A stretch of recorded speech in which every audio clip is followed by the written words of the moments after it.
ఇరుకుని పెట్టే ప్రయత్నం కూడా జరిగి ఉండొచ్చు. అండ్ సరే ఆ అంశం పక్కన పెడితే ఇక దీని జగన్మోహన్ రెడ్డి గారికి అనుబంధంగానే విశాఖ శారదాపీఠం స్వామి ఈ యొక్క సెక్యూరిటీని మొత్తం 2+2 సెక్యూరిటీ అలాగే మొత్తం కుదించేశారు. భద్రత కుదించి ఒకళ్ళని ఉంచారు. ఒకళ్ళని ఉంచడం ద్వారా అంటే మేము మీ భూ కుంభకోణాల మీద దర్యాప్తుని ముమ్మరం చేస్తున్నాం అనే మెసేజ్ అని పంపించే ప్రయత్నం చేస్తుంది ప్రభుత్వం.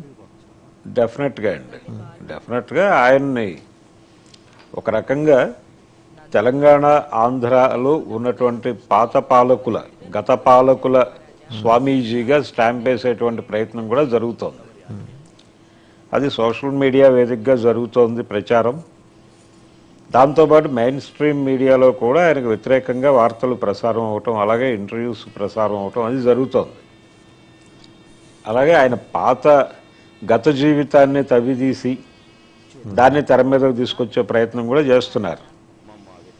ఆయన చాలా దేవాలయాలకి అనుసంధానమై ఉన్నాడు, ఫిలిం నగర్ దైవ సన్నిధానంతో సహా ఇన్ని దేవాలయాలతో ఆయనకు లింకులు ఉన్నాయి. వీటన్నిటి వెనకాల ఆయన అనుసరించినటువంటి ఒక పద్ధతి ఉంది అని దాన్ని ఎస్టాబ్లిష్ చేసే ప్రయత్నం కూడా చేస్తున్నారు. అంటే చాలా పెద్ద పెద్ద వాళ్ళతో లింకులు ఏర్పాటు చేసుకుంటాడు ఈయన, ఏర్పాటు చేసుకుని అలా బతికేస్తున్నాడు. ఇది పూర్తి స్థాయి కమర్షియల్ వ్యవహారం తప్ప ఈయనకి ఎక్కడ ఆధ్యాత్మిక కోణం అనేది లేదు. ఆధ్యాత్మికతని కమర్షియల్గా వాడేసుకుంటున్నాడు అనేది జనాల్లో విపరీతంగా ప్రమోట్ చేసేటువంటి పని జరుగుతోంది. అందులో భాగంగానే ఇప్పుడు ఈ సెక్యూరిటీ కుదింపు కార్యక్రమాలు కూడా దాన్నే ఇండికేట్ చేస్తున్నాయి. అంటే మేము తగ్గిస్తాం, మీరేం చేస్తారు అంటే ఈ ఇంకొక వదంతో లేకపోతే ఇక అబ్జర్వేషన్ తెలియదు కానీ ఏంటంటే ఆయన్ని అరెస్ట్ చేస్తారు, అంత సీరియస్ ఎలిగేషన్స్ ఉన్నాయి భూ కబ్జాకు సంబంధించి తిరుమల అండ్ వైజాగ్. అంటే ఆయన భూ కబ్జాలు అంటే ఆయన కూడా చాలా తెలివిగా వ్యవహరించాడండి. ప్రతిదీ కూడా ప్రభుత్వం నుంచి కేటాయింపులుగానే నడిపించుకున్నాడు ఆయన. నడిపించుకుని ఆ ఏరియాలో ఉన్నటువంటి మిగిలినవి ఏవైనా ఉంటే ఆయన అటువైపు వ్యాపించే ప్రయత్నం చేశాడు తప్ప ఈ వివాదాల్లో నుంచి తప్పించుకోవడానికి ఆయన గ్రౌండ్ ఆయన ఏర్పాటు చేసుకునే ఉన్నాడు. ఓకే. అయితే చాలా చోట్ల ఆయనకి హామీలు ఇచ్చారు కానీ ఆన్ పేపర్ రాలేదు బయటికి. తెలంగాణలో కూడా ఆయనకి కోకాపేటలో 2 ఎకరాలు అంటున్నారు కానీ ఆన్ పేపర్ ఉందా అనేది అనుమానమే. ఆన్ పేపర్ ఉంది, ఆయన అందులో ఒక భాగం కన్స్ట్రక్షన్ కూడా పూర్తి చేశారు. అవును. సో మిగిలిందైనా ఆక్యుపై చేసుకుందామని ఇప్పుడు ఇక్కడ కూడా మిగిలిన పార్టీల వాళ్ళు ప్రత్యేకించి కాంగ్రెస్ పార్టీ అందరూ టార్గెట్ చేస్తున్నారు ఇప్పుడు. అయితే ఆ ఏరియాలో ఇంకొంచెం విస్తరించే ప్రయత్నం చేశాడు ఆయన.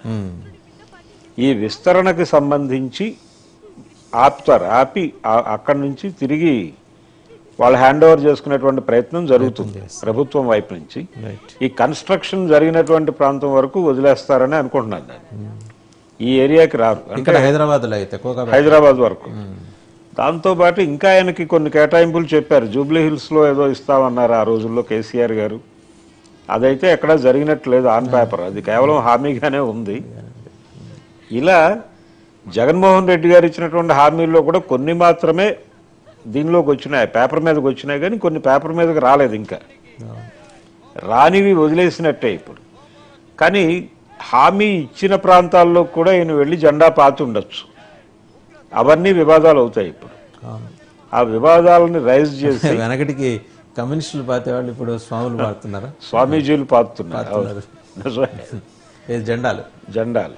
అంటే కేసీఆర్ గారు అయితే ఆయన మొదటి టర్మ్లో చాలా స్పష్టంగా చాలామంది స్వామీజీలకి హైదరాబాద్ చుట్టూ విస్తృతంగా స్థలాల కేటాయింపు, ఒక రకంగా ఒక డివోషనల్ వాతావరణం ఉండాలి హైదరాబాద్ చుట్టూ అని చెప్పి ఆయన చాలామందికి హామీలు ఇచ్చాడు. ఈయన కొంచెం ఎక్కువ ఇచ్చాడు. కానీ ఏది ఏమైనా అది ఆ కోకాపేట ఒకటే ఆ పార్ట్ మాత్రమే మిగిలింది ఆయనకి. మిగిలినది వదిలేసుకోవటమే, మిగిలిన హామీలుగా చూసినవన్నీ వదులుకోవటమే. ఇప్పుడు అక్కడ కూడా ఆయన్ని కేసులు పెట్టే పరిస్థితి ఉందా అంటే డెఫినెట్గా పెట్టే ప్రయత్నం చేస్తారు కానీ వాటన్నిటికీ ఎవిడెన్స్లు ప్రొడ్యూస్ చేయగలడు. ప్రభుత్వం నుంచి వచ్చిన ప్రతిపాదనలు మాత్రమే నాకుగా నేను కోరినది కాదు, నాకు అక్కర్లేదు, నేను వదిలేస్తాను. ఒకవేళ అని ఆయన ప్రభుత్వం చేత అనిపించాలని ఏమైనా గవర్నమెంట్ ఉద్దేశం ఉండొచ్చు. అనిపించాలనే ఉద్దేశం, అంతకుమించి ఏం లేదు. ఆ కార్నర్ చేయటమే, కార్నర్ చేయటానికి కేసులు పెడతారు. కేసులు పెట్టిన తర్వాత ఆయన ఇదే ప్రకటన చేస్తాడే, అయిపోతుంది అక్కడికి. నిజంగా ఆయన అంత వివాదాస్పద స్వామిగా ఇది ఎమర్జ్ అయ్యారండి.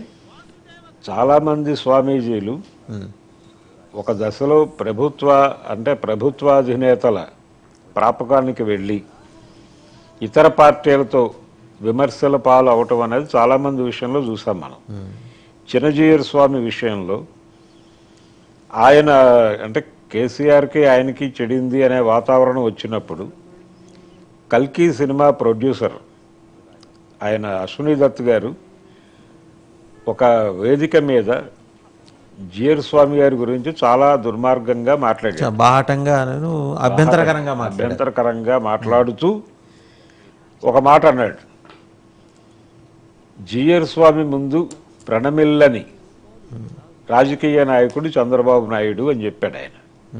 చెప్పిన మరుక్షణం చంద్రబాబు నాయుడు గారు జియర్ గారి దగ్గర మోకరిల్లినటువంటి ఫోటోలు సోషల్ మీడియాలో విపరీతంగా వైరల్ అయినాయి. అయితే అశ్విని దత్ గారికి ఆ విషయం తెలియదు. ఇలా ఒక పార్టీకి కొమ్ము కాయటం వలన అన్పాపులర్ అవటం అనేది సహజంగా జరిగేది. అందులో ఈయన కూడా ఇప్పుడు ఈ విశాఖ స్వామీజీ కూడా జగన్ని ముద్దు పెట్టుకోవటం, నీదే రాబోయే రాజ్యం అని చెప్పటం, నీ అవసరం ఉంది రాష్ట్రానికి అని చెప్పటం, నువ్వు కారణ జన్ముడివి అని చెప్పటం, ఇవన్నీ కూడా చెప్పారు కదా, ఆయన ఆత్మని కూడా చెప్పారు, ఆత్మ అని చెప్పటం, ఇవన్నీ కూడా అవతల పార్టీ పొలిటికల్ గానే చూస్తుంది. ఆయన రాజకీయ నాయకుడు, అవతల పార్టీ రాజకీయంగానే చూస్తుంది. దీనిలో ఏదైనా రాజకీయం ఉందా అనే చూస్తారు. అట్లా ఈయన రాజకీయ వివాదాలకు కేంద్రంగా మారాడు. అవతల వాళ్ళు పూర్తిగా బాయ్కాట్ చేయటమే కాదు, ఈయన తాలూకా చరిత్రను తవ్వి ఈయన గురించి చాలా రెడిక్యూల్ చేసి మాట్లాడటం కూడా మనం చూసాం తెలుగుదేశం పార్టీ వైపు నుంచి. అలా ఆయన ఏదో బ్యాట్స్ నిట్టింగ్ చేసుకుంటూ వచ్చారని తప్పే ఉందండి. ఆయన మొదల ఉపాధి కోసం చేసుకున్నారు. ఆయన తర్వాత ఆయన ఎక్కడన్నా బుద్ధుడికి ఫలానా వృక్షం కింద జ్ఞానోదయం అన్నట్టు ఆయనకి వైజాగ్లో అయిందేమో, అయ్యి స్వామీజీ అయి ఉండొచ్చు. తర్వాత హిమాలయాలకు వెళ్ళారేమో. వాటికి వస్తే చాలా పార్టీల్లో నాయకులు చాలా ట్రేడ్స్ లో ఉన్నారు. వాళ్ళు తప్పే ఉంది. ఆయన స్వయం ఉపాధి కింద అదేదో బ్యాట్లు అల్లుకుంటూ జీవనం సాగించాడు. And he was close to Syed Modi, once badminton super star. ఆయన చెప్పుకోవచ్చు. ఆయన కూడా అంటే నేను ఈ జగత్ అంతా కూడా భగవంతుడు ఆడుతున్న క్రీడ ఇలాంటి ప్రకటనలు చేసుకోవచ్చు ఆయన, దీన్ని ఆలంబనగా చేసుకుని. తర్వాత సోను సూద్ వివాదం ఏంటి సార్? ఎందుకని అతను